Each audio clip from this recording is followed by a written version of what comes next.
Здравейте, аз съм Веселин Любенов. По принцип съм едно обикновено момче, но всички ме знаят като ловеца на звезди, ловеца на автографии и снимки. На 31 години съм, надявам се, че не ми личат.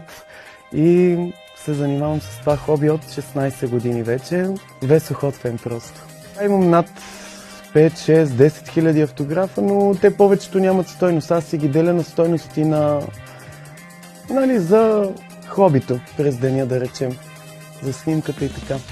Автографи почнах да събирам, доколкото си спомням, през 2005-та. Първата ми среща по принцип беше с едни фолк легенди, няма да им споменавам името сега да правя реклама, излишни и така нататък. Тогава ми беше първия път, когато се срещнах така с популярна, да го наречем, личност, не звезда, защото в принцип звездите, те вече популярни личности има много.